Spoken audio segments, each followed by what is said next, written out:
Being sexually active means being able to enjoy a healthier body, a satisfying sexual life, positive relationships, and peace of mind. There are 5 key steps to take to help you achieve good sexual health, and I will address them today.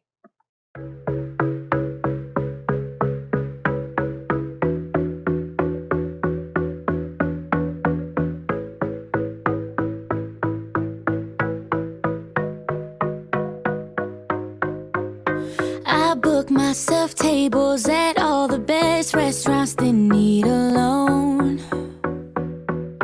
I buy myself fast cars just so I can drive them real fucking slow. I like my own company, I don't need it. I'm not always cold, I'm just good on my own, so good on my own. I've always been told one day I'll find somebody who changes my mind. If they come along, I won't think twice. 'Cause I already got a good thing with me. Yeah, I already got everything I need. The best things in life are already mine. Don't tell me that you got a good thing for me. 'Cause I already got a good thing with me. Yeah, I already done everything I dreamed.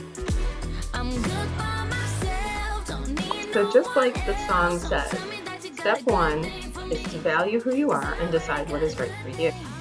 It starts with believing that each and every one of you is valuable and that we all have the right to be treated with respect and to express who we really are. When we feel good about ourselves, we usually make better decisions. Loving everything about yourself, who you are on the inside, what you look like, and your own sexual identity can be challenging. But on the next slide, there are 5 good reasons to take this step. Feel more comfortable in your skin. This can be tough in our culture. We are often pressured to have the perfect body or to act a certain way. Respect. Don't settle for less than you deserve. It starts with setting high standards for how others should treat you. If you don't, you're more likely to stay with a partner who mistreats you and to take risks with your sexual health. Be confident in your relationships. No one should control you or walk all over you. Whether it's a short or long-term relationship, there should always be a level playing field between 2 people. Improve your sex life. Self-confidence can boost your sex life. If you feel good about yourself, you're more likely to freely express yourself and explore new options for intimacy. And enjoy life more. Instead of worrying if your looks measure up, shift your focus to your inner self, doing things you really enjoy, and to being with people who make you feel good about you. Step 2 is to get smart about your body and protect it. Sex, which can be expressed in many ways, is a natural and positive part of life. It can bring you pleasure, intimacy, and joy. But as we have discussed, it can bring unwanted things like STIs, unplanned pregnancies, and worry. Yet there's no need to panic. Simple steps can protect you and your partner and help you both enjoy a healthier and more satisfying sex life. We are all sexual beings and we can experience our sexuality in many different ways. But remember, it's up to you to decide if, when, and how you choose to do so. Here are some ideas to make it happen. Get creative and explore your options for sexual pleasure and intimacy. First, learn about your anatomy, how it works, and what feels good to you. Many of us fall short in this area. In fact, we often know more about our other body parts than our sexual organs. But if we get informed, we can feel more at home in our own bodies and with our sexuality. When it comes to sexual expression, there's a big menu to choose from, such as kissing, touching, laughing, talking, massaging, holding each other, masturbating, oral sex, vaginal and anal intercourse. And of course, you can engage in activities with partners or also on your own. Learn about the options and find out what is most satisfying to you. What you like and don't like may be different than someone else. And what feels good to you might change over time or in different situations. So keep checking out the options throughout your life. And 3, value and respect each other when you're intimate. Be sure that your partners verbally consent freely and positively to being involved with you. Also, only engage in sexual activities that feel good to both of you. Things will happen. So what happens if you have unsafe sex? Sometimes things happen in the heat of the moment, or you might worry that your birth control failed. If you were sexually assaulted, you might have been forced to have unprotected sex. In each case, there are medications that can help you avoid STIs and unplanned pregnancies. For women who've had unprotected vaginal intercourse but don't want to get pregnant, you can take emergency contraception pills, or EC. Several types of oral EC pills are now available over the counter at drugstores without a prescription. EC can greatly reduce the risk of becoming pregnant, but it must be taken within 5 days of unprotected sex, and it's best to take it as soon as possible. If you had unprotected sex and you think you're at risk of contracting STIs, you can get tested. To help make sure the results are accurate, ask your healthcare provider how soon you should be tested. After you've been exposed, it may take from 1 week to 3 months for the STI to be detected by a test. Let's talk about consent. Before you are sexually involved with someone, getting their consent is essential. What is consent? Well, consent means asking your partner every step of the way if what you're doing sexually is okay and if they are comfortable doing it. In response, your partner needs to clearly and freely answer yes using words. Your partner can't give consent if they're asleep, drunk, or under the influence of drugs. So what does consent actually look like? You might ask your partner, do you want to blank? Would you like to try blank? Is blank okay with you? Or does blank feel good to you?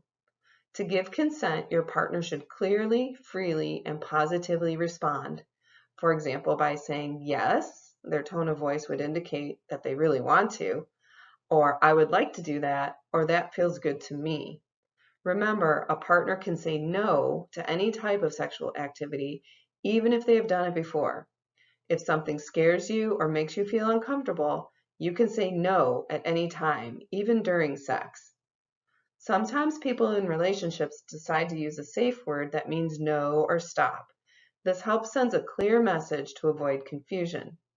And no one should ever pressure or force you into having any sexual contact that is unwanted. That would be sexual violence or sexual assault. Also, a partner should never threaten to leave you if you don't have sex or if you refuse to do other sexual activities. Sadly, many people experience sexual violence by their partners. This occurs when you are pressured or forced into having any unwanted sexual contact, such as kissing, touching, or any kind of sexual intercourse. Sexual violence violates your trust and feelings of safety. Forcing you to have sexual contact without your consent is a crime. Sexual violence on college campuses is pervasive. Studies show that 13% of all students experience rape or sexual assault through physical force, violence, or incapacitation. And among undergraduate students, 26.4% of them are female and 6.8% of them are males that unfortunately experience this. Sadly as well, only 20% of female victims of sexual violence report it to law enforcement. Even though we have a relatively safe campus here at LMU, it's important that you know the steps to take if you're a victim of sexual violence. If you have been sexually assaulted, immediately seek medical care and professional help. If you are on the Harrogate campus, call Campus Police and Security at 423-869-6911. If you're at an extended site, call 911. And if you're in immediate danger, just call 911. This type of trauma may be hard to discuss, but it's very important that you talk with someone. There are many organizations across the country that can provide valuable support and help to you to safely deal with the situation. For one is the National Sexual Assault Hotline at 1-800-656-HOPE. Specialists are available 24 hours a day, 7 days a week, and it's completely confidential. So what does a healthy sexual relationship look like? Step 4 outlines some ideas on how to build positive relationships. Building a healthy partnership is a two-way street, and it doesn't happen overnight. Keep in mind that since people aren't perfect, relationships aren't 100% perfect either. Truth be told, many of us can do a better job. We can be nicer, more willing to compromise, and argue fairly even when we're fired up. However, an abusive relationship is not something that you need to work on to make better. It is important to recognize the warning signs of an abusive relationship. Abuse can take many forms. It's usually defined as doing hurtful things to get power and control over another human being. It violates a person's sense of trust and feelings of safety. Abuse is not only physical or sexual. It can be emotional, verbal, digital, or financial. Abusive partners are often very controlling, threatening, possessive, or violent. If you're wondering if your partner is mistreating or abusing you, remember to trust your instincts. If you believe someone is abusing you or treating you badly, they probably are.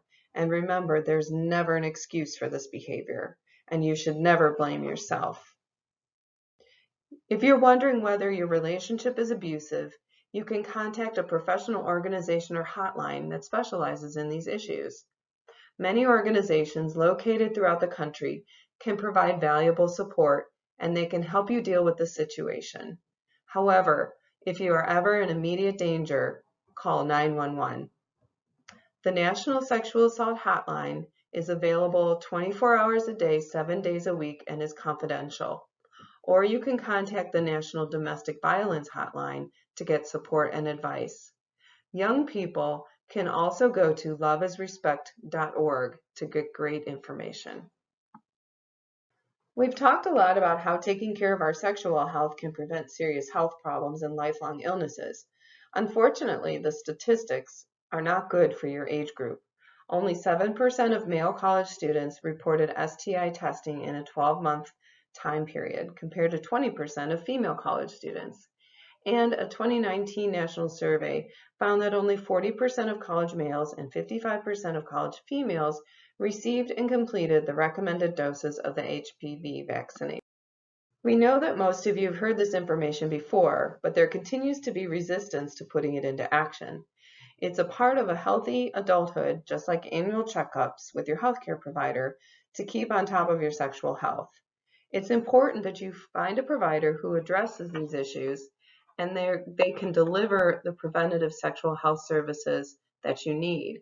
This can include nurse practitioners, physician's assistants, family doctors, internists, and nurse midwives. At the LMU Student Health Center, we can provide some sexual health services and also give you references to seek help with any concerns that you have. You have the right to a provider who makes you feel comfortable, and you have the right to have a provider who respects you, listens to you, and provides the services you need. They should not assume to know your sexual behaviors or sexual orientation without asking, and will not be judgmental nor disrespect you in any way. Remember, you are beautiful in every single way.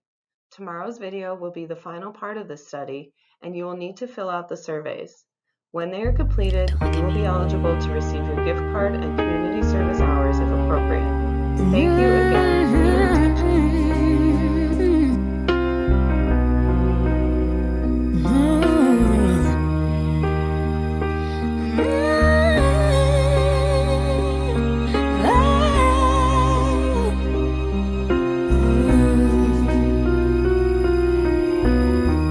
Every day is so wonderful, and suddenly it's hard to breathe.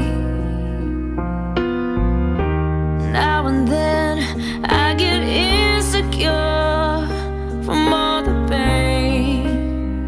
I'm so ashamed.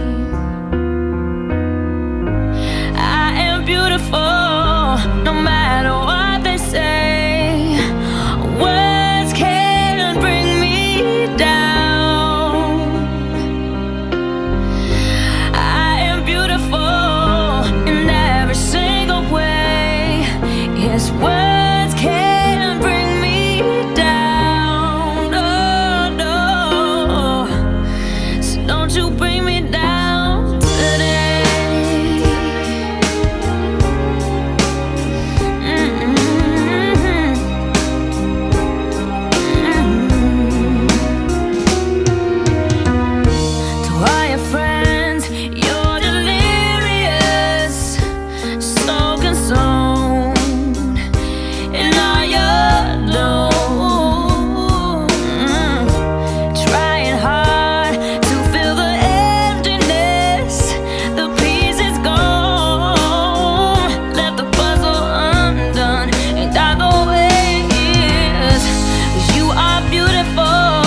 to bring me down.